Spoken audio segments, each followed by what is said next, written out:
I started singing when I was little. I was 5 years old. My granddad ran a children's choir. That's where I really developed a passion for it, I guess. In my early 20s, got back into singing and involved in church, in the church choir, and then from there became a backing vocalist, a worship leader, and my whole life is music now.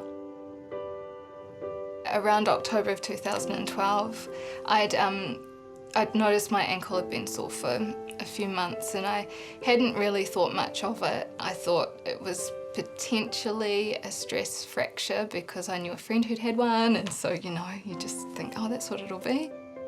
At the A&E, I was told that there probably wasn't anything wrong, and they actually recommended that I didn't have an X-ray because it wasn't worth exposing myself to the radiation that an X-ray provides. But if I felt that I would feel better about it, that I could have one, and I did.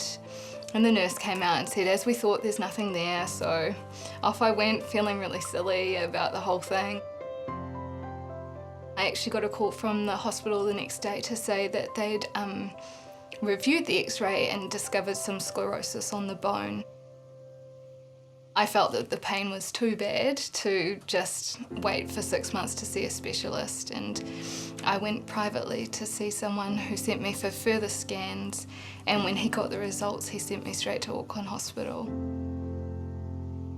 When they started talking about osteosarcoma, which is bone cancer, I didn't really know anything about it, so I couldn't comprehend like what the treatment would be like. But I just know that when people tell you that there's a potential, that there is the potential or the possibility of cancer, immediately you think, am I going to die? And yeah, that's what I was concerned about. There was a lump forming under my biopsy scar, and initially they thought that it was a hematoma or a collection of blood, and so they drained it.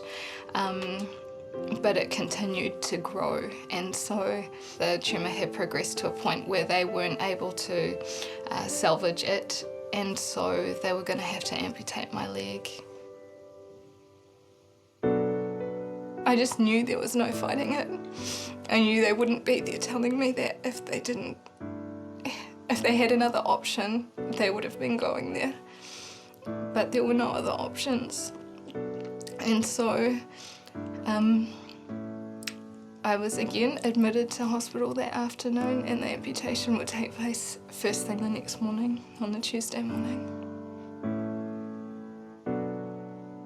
I think what got me through this period of wilderness has been trust in God, and sometimes that trust is in something that seems so far away, and trust that God was leading even when I couldn't see where I was going. For me, when I sing, I'm singing about hope. I'm singing about the hope of a saviour, the hope that I can put my trust in. It was highly, highly likely, a 90% chance actually, that the cancer would reoccur in someone who's had an amputation because they didn't respond to chemotherapy.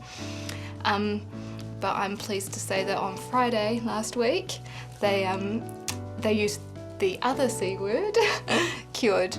They believe that I've been cured. So now my appointments will just be 6 monthly. So I consider that miraculous to have been part of the 10% that it hasn't reoccurred with, and yeah, so fortunate and blessed. Yeah.